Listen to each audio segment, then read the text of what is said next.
아멘. 주님은 역사의 장이 바뀔 때마다 바울에게 복음 증거의 기회를 주시기를 잊지 않으셨습니다. 재판대 앞에 세워진 바울의 모습은 바로 복음 전도의 현장이었습니다. 주님은 예루살렘 안토니아 부대의 계단을 오르던 바울에게 유대 군중들을 향하여서 복음을 증거할 수 있는 기회를 주셨습니다.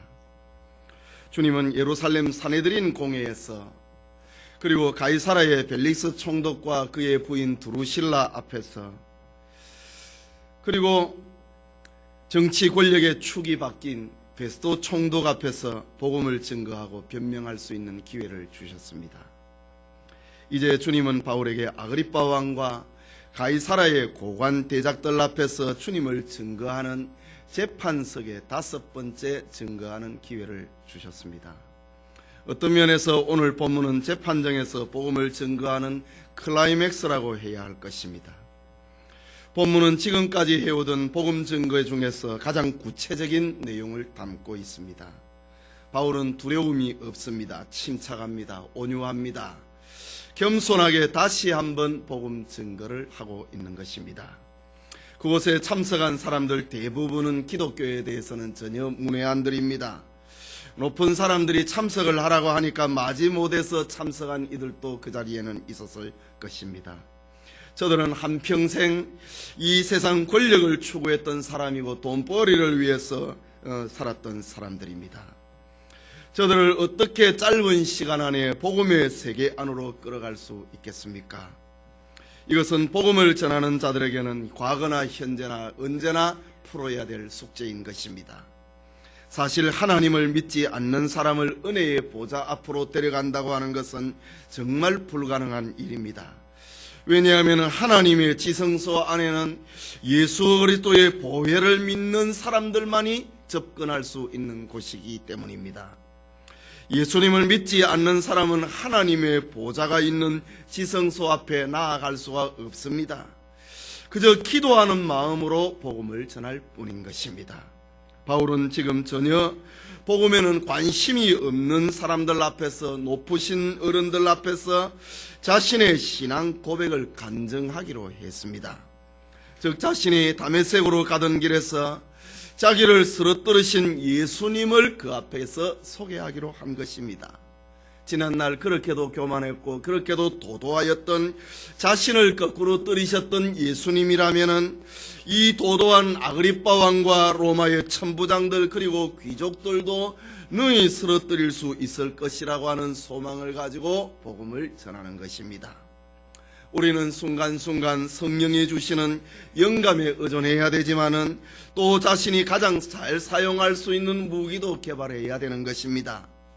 우리 믿음의 선배 사도 베드로는 베드로전서 3장 15절에 너희 마음에 그리스도를 주로 삼아 거룩하게 하고 너희 속에 있는 소망에 관한 이유를 묻는 자에게는 대답할 것을 항상 예비하되 온유와 두려움으로 하라 라고 했습니다. 우리가 재판정 앞에 섰을 때는 우리가 무슨 말을 할 건지 예수님이 염려하지 말라고 하셨지만은 너희 속에 있는 소망에 대해서 물을 때에는 언제나 대답할 수 있도록 준비를 하라 라고 베드로도 그렇게 얘기한 것입니다. 이 시간 계속되는 사도행전 강의 아그리빠 앞에서 바울의 신앙 고백 첫 번째 시간을 통하여서 은혜 받기 원합니다. 바울은 첫째로 예의를 갖추어서 아그리빠 왕에게 입을 열어서 복음을 전했습니다. 바울은 가이사라의 로마 총독부의 감옥에 2년 동안 구금되어 있었습니다. 바울은 더 이상 공정한 재판을 받을 수 없게 되자 베스도 총독에게 로마 시민의 권리인 황제 앞에서 재판을 받을 수 있도록 해달라고 요청했습니다. 그러자 유대의 행정관인 베스도는 어쩔 수 없이 바울을 로마 황제 앞에 재판을 받게 해야만 했습니다. 그렇다고 바울에게 무죄를 선언을 하고 석방할 수도 없는 처지였습니다. 그렇게 되면 유대인들의 반발을 사게 되고 그리고 저들을 진압하는 과정에서 지금까지 쌓아온 자신의 명예를 실추해버리고 말기 때문입니다. 뿐만 아니라 자신의 이름에 걸맞는 영예로운 총독의 직무를 그는 앞으로 수행할 수 없게 되어버리고 맙니다. 그래서 바울을 석방할 수도 없습니다. 이제 베스도 총독은 죄수 바울을 로마로 이송하기로 했습니다. 바울을 이송을 할 때에는 로마 시민이 황제의 재판 앞에 설 때에는 죄수와 더불어서 바울의 죄명과 재정 설명서를 첨부를 해야 됩니다. 그런데 총독은 바울의 죄명을 적을 수가 없어서 지금까지 고민을 했던 것입니다. 바울이 로마 황제 앞에 재판을 받아야 되는데 석방을 하지 않으니까, 죄인이니까 재판을 받아야 되는데 바울을 황제 앞에 데려놓으려고 하는데 거기에 죄명을 쓸 것이 없는 겁니다. 그러던 중에 유대인의 사정을 잘 알고 있는 유대인 출신 아그리빠 왕이 총독으로 부임을 한 베스토의 부임 인사차 가이사라를 방문하게 됐습니다. 베스토는 그동안의 사정을 아그리빠에게 말을 하자 아그리빠 왕이 나에게 그 이야기를 들을 수 있는 기회를 한번 달라라고 했습니다. 베스토는 그동안의 사정을 아그리빠 왕에게 이야기를 하고 아그리빠 왕이 자청해서 내가 바울의 이야기를 듣겠다라고 자청했습니다. 그래서 총독은 다시 한번 재판정을 소집한 것입니다. 바울은 지금 죄인 아닌 죄수가 되어서 재판정에 서 있습니다. 그 자리에는 자신을 고소한 원고인 대제사장들은 보이지 않습니다. 총독 베스토가 아그리빠 왕을 재판관으로 세웠고 죄수 바울의 변명을 듣는 시간이었습니다. 그곳에는 수많은 가이사라의 고관 대작들도 함께 배석시켰습니다. 그것은 바울을 로마로 이송을 하기 전에 마지막으로 연 가이사라 총독부의 공개 재판정이었던 것입니다. 그곳에 참석한 사람들은 어쩌든지 바울의 변명을 듣는 동안에, 바울의 말을 듣는 동안에 바울의 죄목을 찾아내어서 총독 베스토에게 도움을 주어야만 하는 자리입니다. 이 목적을 위해서 총독 베스토는 아그리빠 왕을 재판관으로 세우고 바울을 재판하기로 연 재판정입니다. 바울의 입장에서 보면은 그가 황제에게 항소했기 때문에 더 이상 재판받을 필요가 없는 자리입니다. 구차하게 자신을 변호할 필요도 없습니다. 이제는 이미 가이사라의 재판은 끝나버렸습니다. 그가 황제의 재판을 받겠다 해버렸기 때문입니다. 그러나 바울은 자신에게 말할 기회를 자신의 무죄를 입증하는 그런 기회로 사용하는 것이 아니고 복음을 전할 기회로 여기고 그는 당당하게 재판정 앞에 서게 되는 것입니다. 재판관 아그리빠 왕의 지시에 따라서 이제 바울에게 말할 기회가 주어졌습니다. 그러자 바울은 손을 높이 들고 청중들을 향하여서 조용히 시키고 지금 주의를 집중을 하고 있습니다. 이게 과연 죄수의 모습이냐라는 것이지요. 가이사라의 최고 권력자들과 학자들이 위험있게 자기를 지금 쳐다보고 내려보고 있습니다. 로마의 법정에서 말할 기회를 얻은 바울의 가슴은 지금 불타오르고 있습니다. 내가 무죄하다 이것이 아니고 복음을 증거하는 아주 합법적인 자리를 얻었기 때문입니다. 오늘 바울의 변증은 지금까지 해오던 변증 중에서 가장 완벽하고 긴 신앙 고백이라고 해야 할 것입니다. 아그리빠 왕을 비롯한 수많은 고관 대작들 앞에서 바울은 조금도 두려워하지 않습니다. 그는 아주 침착합니다. 온유합니다. 겸손하게 자기의 입을 열어서 말을 시작을 했습니다. 바울의 자기 변명은 바로 자기의 신앙 고백이었습니다. 바울의 신앙 고백은 바로 예수 그리스도 복음 증거였던 것입니다. 먼저 바울은 재판관의 자리에 앉아서 위험있게 자기를 쳐다보고 있는 아그리빠 왕을 향하여서 먼저 입을 엽니다. 사실 아그리빠 왕을 비롯해서 그 주변에서 바울을 지켜보고 있는 권력자들은 저들이야말로 온갖 부정과 불륜으로 뒤덮박되어 있는 진짜 죄인들입니다. 그러나 바울은 그들에게 최대한의 예의를 갖추어서 입을 열었습니다. 읽은 본문 1절에서 3절까지 우리 함께 읽겠습니다. 아그리빠가 바울더러 이르되 너를 위하여 말하기를 네게 허락하노라 하니 이에 바울이 손을 들어 변명하되 아그리빠 왕이여 유대인이 모든 송사하는 일을 오늘 당신 앞에서 변명하게 된 것을 다행히 여기옵나이다. 특히 당신이 유대인의 모든 풍속과 및 문제를 아심이니이다. 그러므로 내 말을 너그러이 들으시기를 바라옵나이다. 라고 바울은 그의 서론적인 입을 열었습니다. 바울은 유대인의 풍속과 신앙 문제를 잘 알고 있는 유대의 아그리빠 왕 앞에서 말하게 된 것을 다행으로 여긴다 라고 말하고 있습니다. 바울은 지금까지 이 유대인의 문제, 유대인의 신앙에 대해서는 전혀 모르는 사람들에게 내가 말로 했는데, 지금은 나를 재판하는 당신이 유대인의 문제에 대해서 너무나도 잘 알고 있기 때문에 내가 당신 앞에서 말을 하게 된 것을 다행으로 여깁니다 라고 합니다. 여기 다행으로 여긴다. 그리고 3절 마지막에 내 말을 너그러이 들으시기를 바라옵나이다 라는 표현은 법정에서 정중하면서도 예의를 갖추는 가장 고상한 표현입니다. 여러분, 예의라고 하는 것은 윤활유와 같은 것입니다. 기계가 맞부딪히는 곳에 마찰이 일어나게 되지요. 그러면 불꽃이 튀기면서 기계가 빨리 닳게 되고 소리도 요란하게 됩니다. 그러나 그곳에 윤활유를 치면은 기계가 돌아가더라도 소리가 나지 아니하고 아주 원활하게 작동을 하게 되는 것입니다. 예의라고 하는 것은 살아가면서 이런 윤활유와 같은 것입니다.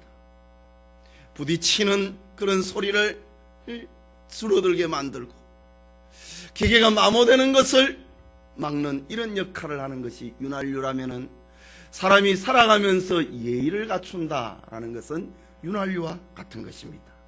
요즘 사람들은 예의라고 하면은 무슨 먼 나라의 이야기쯤으로는 치부를 하는 사람들도 있지만은 예의에 통 관심을 기울이지 않는 사람들도 있습니다. 예의가 있는 사람과 그렇지 않는 사람과의 차이는 큽니다.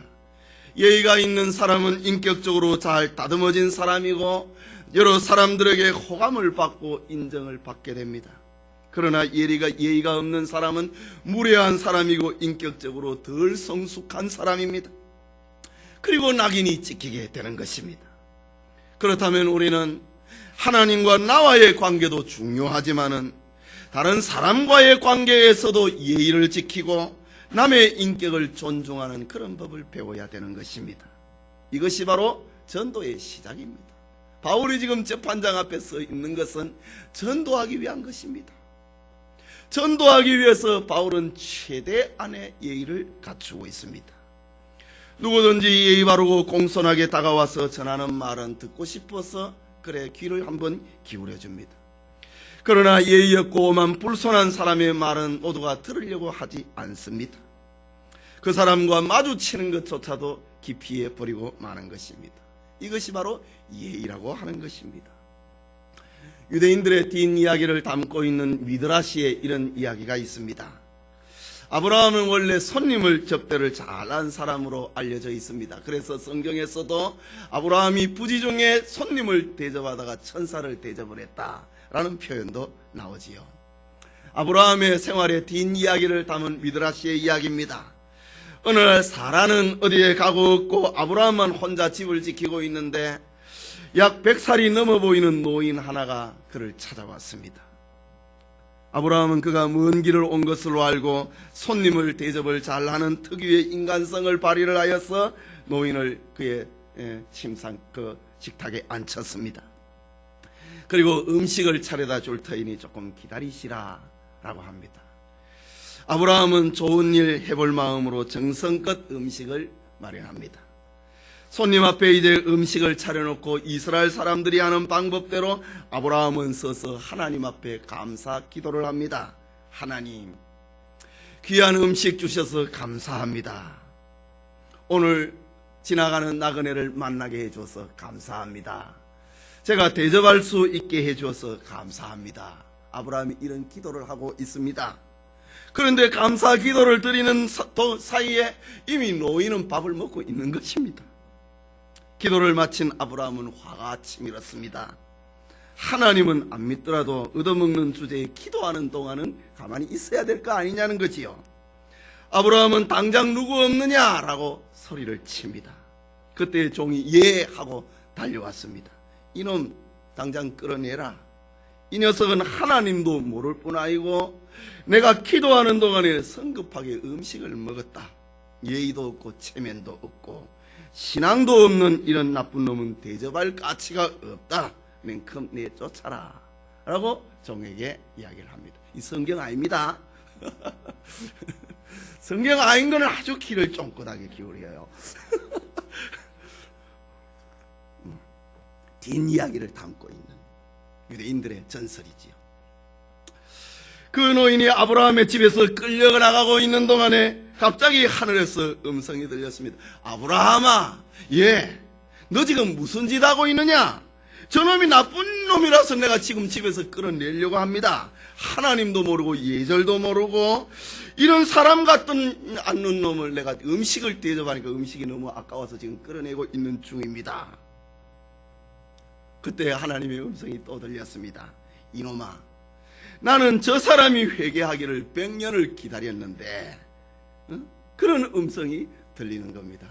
이때 아브라함이 아차 하고 아브라함은 황급하게 그 노인에게 달려가서 죄송합니다 하고 회개했다고 하는 이야기입니다. 오늘 우리는 본문에서 복음을 전해지기를 원한다면 지금 자기를 노려보고 있는 온갖 색안경을 끼고 쳐다보고 있는 진짜 죄인들도 정중한 예의를 갖추고 있는 바울의 모습을 보게 되는 것입니다. 복음을 전하기 위하면 진짜 죄인들은 저기에 앉아 있는데 바울은 그들 앞에 온갖 예의를 갖추고 있습니다. 무엇 때문입니까? 복음을 전하기 위해서 바울은 그래 했다라는 말입니다. 바울은 그 자리에서 지난 2년 동안의 억울한 옥살이를 원망하지 아니했습니다. 이런 정치가 세상에 어디에 있느냐, 이런 재판이 세상에 어디에 있느냐, 바울은 흥분하지 아니했습니다. 바울은 자신이 받은 처우의 감정도 유감도 특별한 그런 섭섭한 말도 표현하고 있지 않습니다. 바울은 다만 전도의 기회가 주어졌다고 하는 사실만을 바울은 지금 생각하고 있는 것입니다. 이 얼마나 위대한 바울의 자세입니까? 이 얼마나 위대한 전도자의 모습입니까? 대부분 우리는 이런 데서 실패해버리고 맙니다.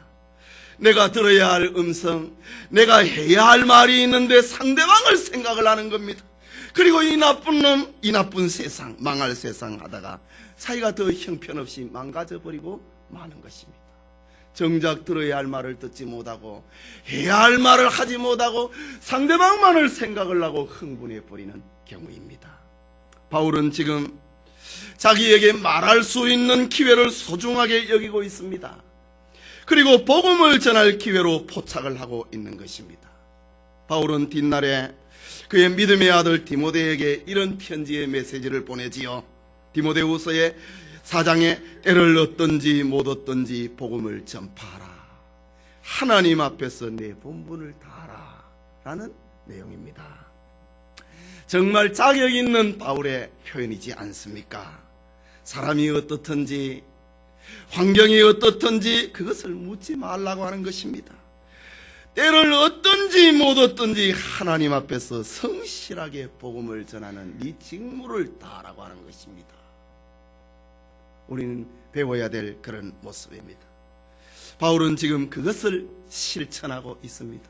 진짜 죄인들은 저기에 쫙 앉아 있습니다. 온갖 불륜을 저질렀던 베스도 옆에 앉아서 황후가 아니면 그 아그리빠 왕 옆에서 황후가 아니면서도 황후인 채 하는 그 불륜녀가 그 자리에 있으면서도 바울은 예의를 갖추고 있는 모습을 봅니다. 오늘날 우리도 복음을 증거하기 위해서라면 원수라도 미운 사람이라도 고운 사람이라도 내 말을 듣겠다고 하는 것은 정말 고마운 일인 것입니다. 복음을 전하가 기회가 주어졌다고 하는 것은 좋은 일인 것입니다. 그렇다면 복음 증거를 위해서 성도는 어디에서나 거리에서나 이웃에서나 직장에서나 예의를 갖추는 그런 모습을 가져야 된다. 예의라고 하는 것은 복음 전도의 문을 여는 시작과 같은 것입니다. 바울은 지금 이런 장장 긴 사도행전 26장의 긴 설교를 지금 하려고 하는데 이렇게 저들의 마음의 문을 열기 위해서 바울이 예의를 갖추고 있는 모습을 봅니다. 그게 둘째로 바울은 자신의 과거와 지금 재판을 받고 있는 이유에 대해서 이제 본격적으로 밝히고 있습니다. 본문 4절에서 5절입니다. 내가 처음부터 내 민족 중에서와 예루살렘에서 젊었을 때 생활한 상태를 유대인이 다 아는 바라. 일찍부터 나를 알았으니 저희가 증거하려 하면 내가 우리 종교의 가장 음한 팔을 쫓아 바리새인의 생활을 하였다고 할 것이라. 저들에게 물어보면은 내 출신에 대해서 잘 알 것이라고 하는 바울의 표현입니다. 당시 유대인들에게 있어서 성공하는 길은 종교인의 길을 걷는 것입니다. 그 중에서도 최고 엘리트의 길은 바리사이파였고 그 중에서도 최고는 가말리엘의 제자가 되는 것입니다. 바울은 그의 제자였습니다. 바울은 아그리파 왕 앞에서 이런 자신의 종교적인 배경에 대해서 고백을 합니다. 바울의 출생지는 길리기아성 다소였습니다. 그러나 그가 성장하고 활동한 무대는 예루살렘입니다. 바울은 청년 때부터 출중한 인물로 소문나 있었던 사람입니다. 많은 사람들로부터 장래가 촉망되는 젊은이라고 기대가 컸던 사람이었습니다. 바울은 가말리엘의 문화생으로서 율법을 배웠습니다. 율법에 입각한 삶을 살도록 그는 가르침을 받았습니다. 바울은 율법의 해석가가 되었고 율법의 실천가가 되었고 율법대로 살고자 그는 노력했던 사람입니다. 그는 율법이 규정해 준 대로 판단을 했고 그는 하나님을 그렇게 섬겼습니다. 이런 청년 사울의 이름과 활동은 유대인들에게 익숙하게 알려져 있었던 이름이었습니다. 지금도 예루살렘에 있는 유대인들은 과거의 자기를 잘 알고 있다고 바울은 재판석에서 말을 합니다. 그런 바울이 지금 유대인들에게 고소를 당하여서 재판을 당하고 있습니다. 그 이유가 무엇입니까? 본문 6절에서 7절 말씀입니다. 이제도 여기 있어서 신문 받는 것은 하나님이 우리 조상에게 약속하신 것을 바라는 까닭이니 이 약속은 우리 12지파가 밤낮으로 간절히 하나님을 받들어 섬김으로 얻기를 바라던 바인데 아그리파 왕이여 이 소망을 인하여 내가 유대인들에게 송사를 받는 것이니이다 라고 했습니다. 바울이 재판을 받는 이유는 소망 때문이라고 합니다. 바로 메시아 대망 사상 때문에 내가 지금 재판을 받고 있습니다 라고 합니다. 말하자면 바울이 지금 재판정 앞에 서 있고 유대인들의 고소를 당하였고 내가 앞으로 황제 앞에 가서 재판을 받아야 되는데 그 재판의 내용은 정치적인 이데올로기의 문제가 아니라는 말입니다. 바울에게 있어서 이 재판은 경제 문제도 아니었습니다. 윤리 문제도 아니었습니다. 바로 조상들이 말씀해 주신 그 소망 때문에 메시아 대망 사상 때문에 내가 재판을 받고 있습니다 라는 바울의 고백입니다. 오늘날 사회가 어지러운 이유가 무엇입니까? 어느 일간지 사설에서는 말해야 할 사람이 말을 안 하고 말 안 해야 될 사람이 말하기 때문에 사회가 이렇게 어지럽다고 합니다. 그 말이 옳은 말입니다. 오늘날 기독교계가 힘을 잃어가고 불의를 보고도 말을 하지 못하는 이유가 무엇입니까?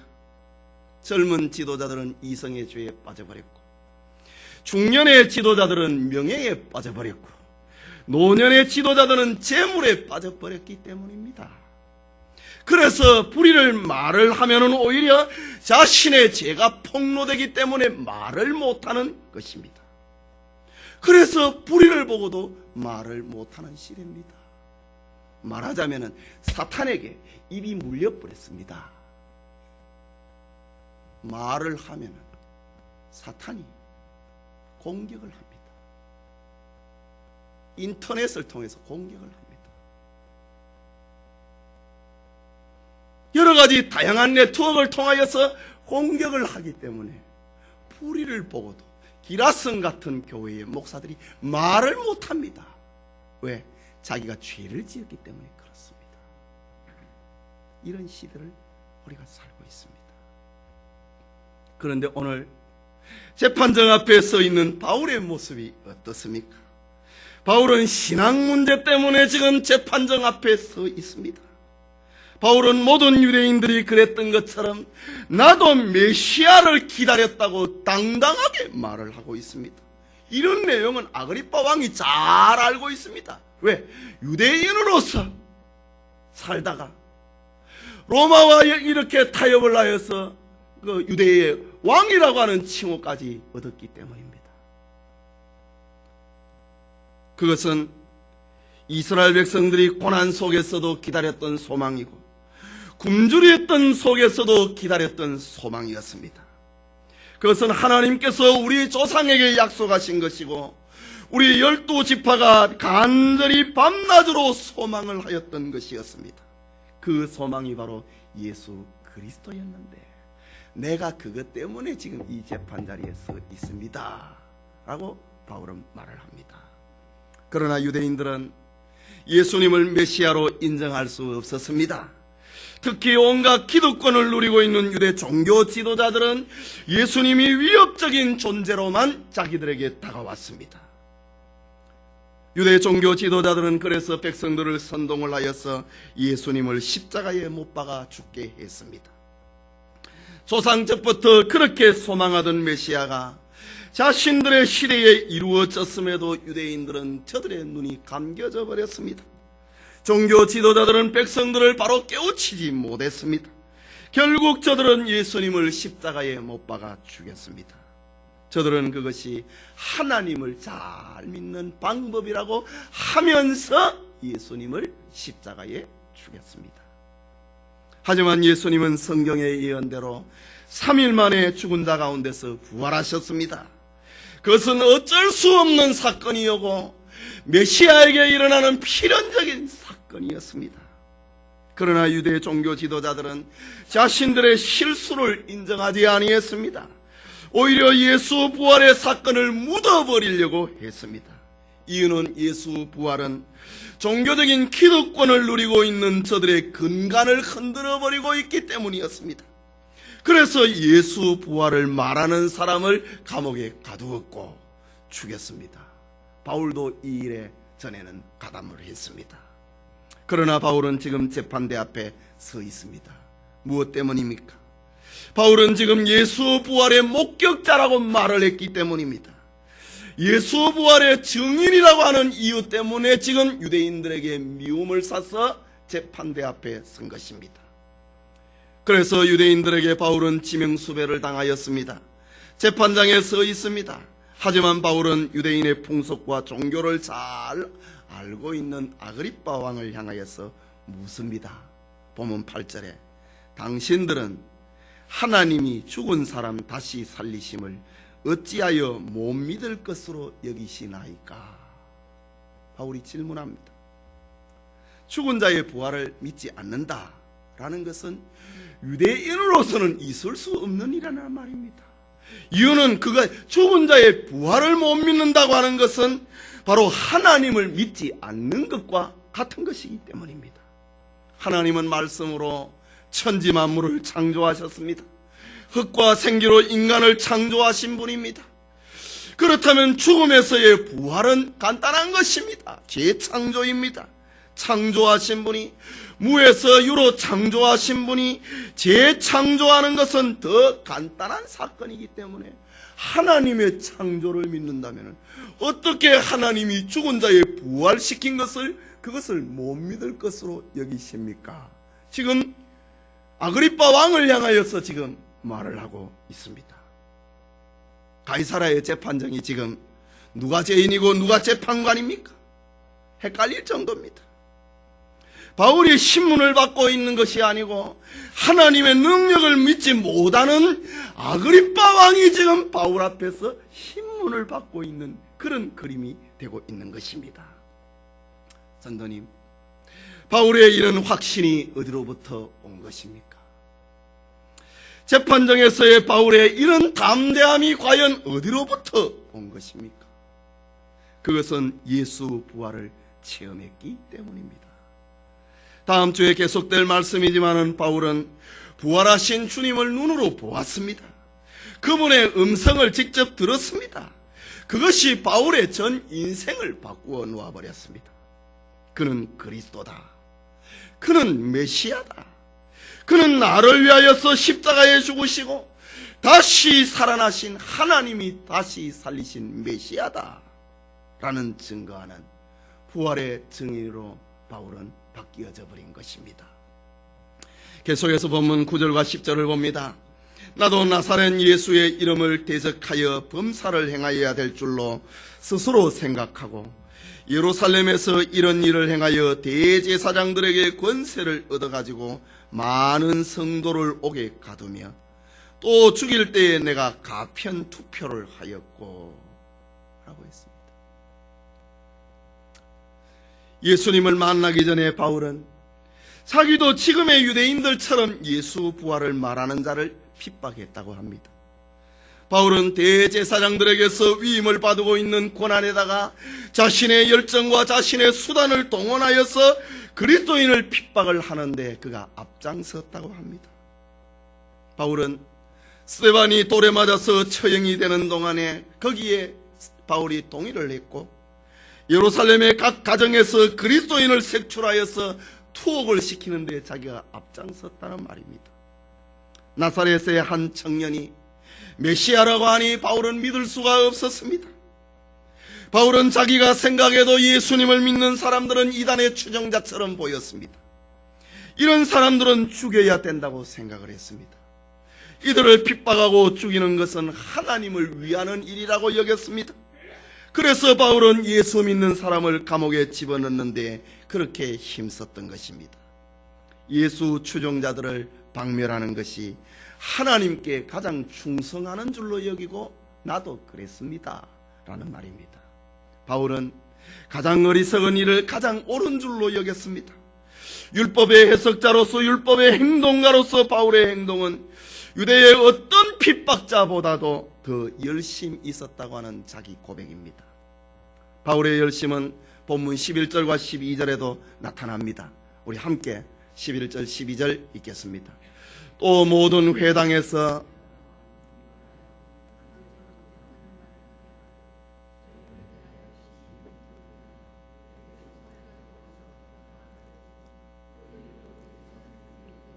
위임을 받고 다메섹으로 갔나이다.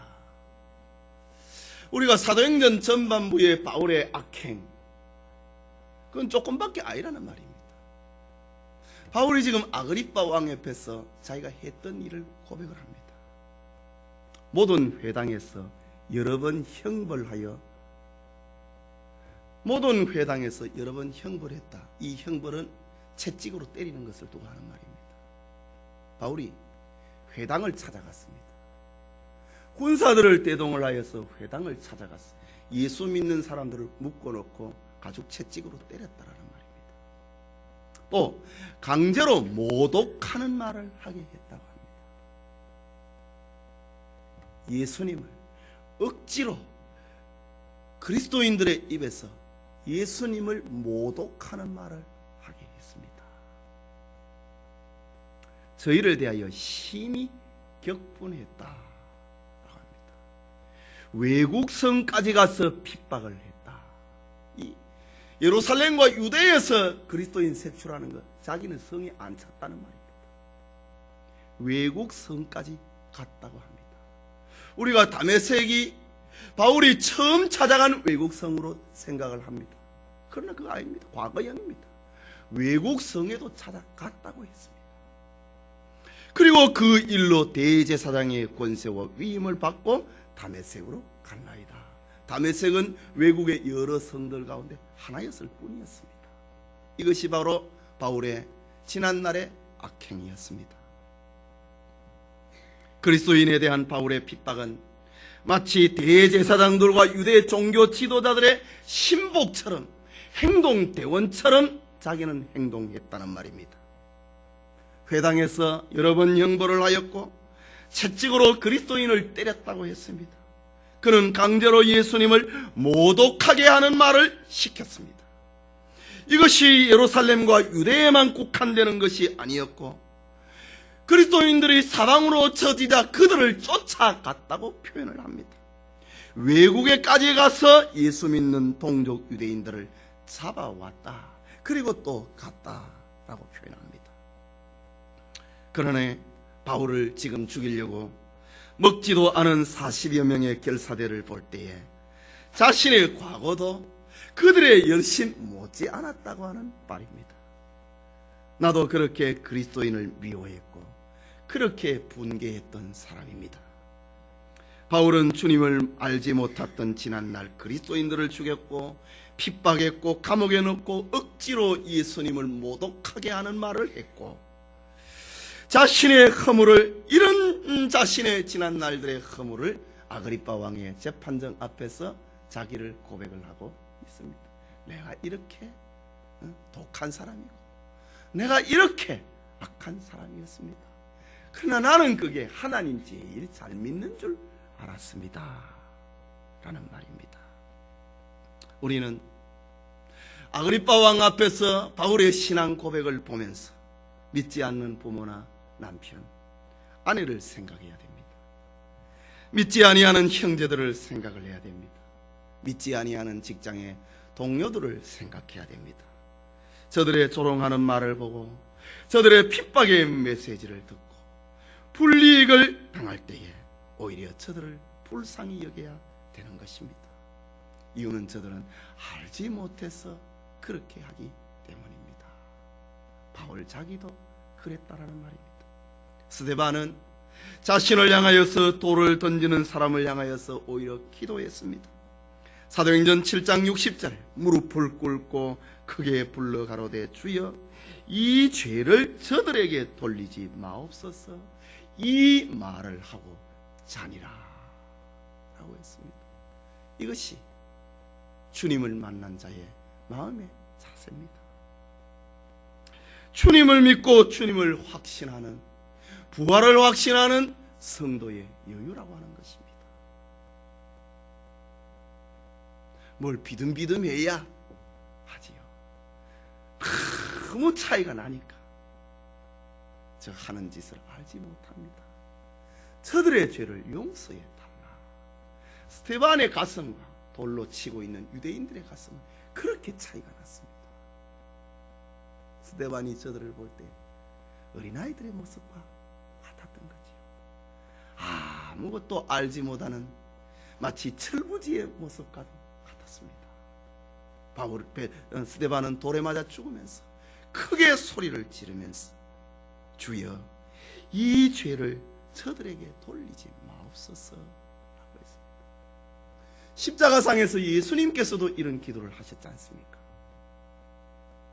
십자가에 못 박고 있는 군병들을 향하여서 아버지여 저들의 죄를 사하여 주옵소서 저들이 하는 짓을 알지 못하나이다. 주님이 볼 때에 자기를 십자가에 못 박는 로마 군인들은 마치 어린아이들의 장난하는 그런 모습과 같이 보였습니다. 하나님을 믿는 사람, 예수 부활을 믿는 사람, 천국을 믿는 사람이라면은 우리를 향하여서 돌을 던지고 핍박의 메시지를 던지고 오히려 불이익을 줄 때에 저들을 불쌍히 여기는 마음, 지금 바울이 지금 이런 마음을 가지고 있는 것입니다. 그렇기 때문에 저 유대인들을 향하여서 원망의 말을 하고 있지 않지 않습니까? 오히려 저들을 불쌍히 여기고 있는 것입니다. 브라운 로우 노스라고 하는 유명한 전도자가 있었습니다. 그는 젊은 날에 그리스도인과는 너무나도 거리가 먼 생활을 했습니다. 그는 무서운 죄인이었습니다. 그러나 그는 예수 그리스도의 은혜로 말미암아 변화가 되어서 새 생활을 하는 사람이 되었습니다. 그리고 그는 목사가 됐습니다. 한 번은 그가 설교를 하기 위해서 강단으로 올라가는데 그 직전에 편지 한 통이 그의 손에 들려졌습니다. 그 편지의 내용은 이렇습니다. 만약 로스가 설교를 한다면 나는 그 집회를 중단시킬 뿐 아니라 그 죄를 폭로하겠다 라는 편지 내용이었습니다. 물론 노스의 예수님을 믿기 전에 죄상이었습니다. 노수는 그 편지를 들고 강단으로 올라갔습니다. 그는 설교를 하기 전에 먼저 그 편지를 회중들에게 읽어주었습니다. 그리고 그가 전에 범죄했던 죄들을 회중들 앞에 그대로 읽어줬습니다. 그리고 이 편지의 비난도 사실이라고 했습니다. 그러나 그리스도께서 자기를 변화시켜 주었다고 말했습니다. 뿐만 아니라 그리스도께서는 여러분의 죄도 사해 주실 것이라고 말을 합니다. 그 집회는 그것으로 끝나는 것이 아니고 오히려 집회에 참석했던 사람들이 회개를 하고 사죄의 은총을 받는 새로운 계기가 되었던 것입니다. 사람들 중에 자기의 어두운 과거는 남에게 말하기를 꺼려하는 것이 사람들의 보통 마음입니다. 자기의 자랑은 입이 닳도록 말을 하지만은 허물은 드러나는 것을 원치 않는 것이 사람의 마음이지 않습니까? 자기의 실수나 어두운 과거를 꺼리는 사람 중에는 겸손하여 말을 하기를 꺼리는 사람들도 있지만은 대부분은 사람들은 부끄러워서 숨기는 사람인 것입니다. 여러분, 우리는 우리의 과거는 사람들도 알 수 있고 또 하나님은 다 알고 계십니다. 그러나 사함받은 죄인은 범죄하지 않은 의인보다 낫다고 하는 것을 우리는 믿어야 됩니다. 요한일서 1장 9절에 만일 우리가 우리 죄를 자백을 하면 저는 미쁘시고 의로우사 우리 죄를 모든 불의에서 우리를 깨끗게 하실 것이요 라고 했습니다. 과거보다 더 중요한 것이 현재입니다. 사함받은 과거는 결코 성도들을 지옥으로 데려가지 못합니다. 사람이 과거 때문에 지옥 가는 것이 아니고 예수님을 믿지 않아서 지옥 갑니다. 마찬가지로 사람이 과거 때문에 구원받는 것이 아니고 주님 때문에 구원받는 것입니다. 이 밤에 예배드리는 성도 여러분, 바울은 자신이 억울하게 고소함을 당했음에도 그는 그것을 호소하기보다는 자신의 과거를 밝히고 재판을 받는 이유를 소개하고 있습니다. 말하자면 복음을 증거하는 기회로 여기고 있는 것입니다. 바울은 이 복음 증거를 위하여서 진짜 죄인들 앞에 공손하게 예의를 갖추었습니다. 복음 증거를 위하여서 그는 낮아지기를 주저하지 아니했습니다. 바울이 아그리빠 왕의 앞에서 재판을 받는 이유는 정치적인 이유도 경제적인 이유도 윤리적인 이유도 아니었습니다. 우리 조상에게 약속하신 소망 때문이라 했습니다. 그 소망은 하나님께서 육체를 입으시고 이 세상에 오신 것이고 우리 죄를 위하여서 십자가에 죽으셨고 우리를 위해서 부활하셨다고 하는 소망입니다. 바울은 이 소망이 있었기 때문에 그는 그렇게도 담대했습니다. 바울에게 이 소망이 있었기 때문에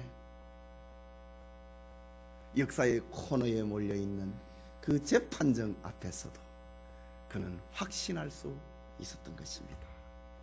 바울은 이 부활의 소망이 있었기 때문에 그렇게도 그는 겸손할 수 있었던 것입니다.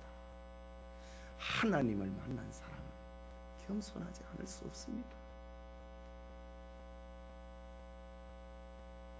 염세주의 철학자 쇼펜하우어는 이발소에 가서 면도를 못했다고 하기로 유명합니다. 왜냐하면 이발사가 면도를 하다가 자기 목을 딸까 봐 겁이 나서 면도를 못했다 합니다. 그는 밤중에는 자기 집을 침입을 해오는 침입자가 있을까 싶어서 그는 평생을 베개 밑에다가 권총을 넣어놓고 살았다고 합니다. 사람들에게 유명한 철학자라고 칭송을 받음에도 그는 자신에 대해서는 이렇게도 자신 없는 인생을 살았습니다. 믿음 없는 삶을 살았습니다. 사람들에게는 그렇게 칭송을 받으면서도 그는 이렇게 소망 없는 삶을 살았습니다. 생각하면 이 얼마나 안타깝고 불쌍한 삶입니까? 그러나 사도 바울의 삶은 어떻습니까? 그가 당장 처해 있는 상황은 불안하고 참 억울하고 고통스러웠습니다. 그렇다고 그는 원망하거나 좌절하거나 주저하지 아니했습니다. 이유는 현재의 고난은 장차받을 영광과 좋게 비교할 수 없다고 하는 것을 그는 믿었기 때문입니다. 우리의 돌아보는 것은 보이는 것이 아니요 보이지 않는 것이니 보이는 것은 잠깐이요 보이지 않는 것은 영원함이니라. 이 진리를 바울은 믿었기 때문에 오늘 내가 좀 불편하다, 고통스럽다, 바울은 이거 잠깐이라고 생각한 것입니다. 바울은 한평생 고난과 박해와 싸우면서 살았습니다. 그에게 평안할 때는 별로 없었습니다. 그럼에도 그는 한 번도 불행한 사람처럼 산 적이 없습니다. 그는 가난한 사도였습니다. 그럼에도 그는 한 번도 가난한 사람처럼 살지 아니했습니다. 그는 이 세상의 사람이었습니다. 그럼에도 그는 이 세상처럼 살지를 아니했습니다. 그에게는 기뻐할 일들이 별로 없었습니다. 그럼에도 그는 언제나 기뻐하라, 항상 기뻐하라, 쉬지 말고 기도하라 라고 권면하는 삶을 살았습니다. 사도 바울이 이렇게 당당하고 확신할 수 있었던 비결이 무엇이겠습니까? 바울은 분명한 소망, 부활의 소망을 가지고 있었기 때문입니다.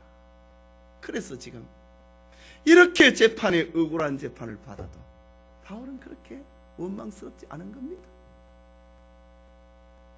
바울의 몸이 옮겨지는 것은 복음을 전하는 기회라고만 생각하고 있기 때문입니다. 소망은 믿음을 갖게 만들어줍니다. 소망은 장차 큰 기쁨과 행복을 우리에게 가져다 줍니다. 소망은 끝까지 기다리게 만듭니다. 하나님께 능치 못함이 없듯이 하나님이 주신 소망 앞에도 좌절은 없는 것입니다. 예수님의 부활을 믿음으로 하나님의 말씀을 더욱 확신하고 예수님의 부활을 믿음으로 죄와 사망의 권세를 이기고 예수님의 부활을 믿음으로 하나님의 능력을 체험을 하는 우리 영천의 모든 성도님들 되시기를 축원합니다.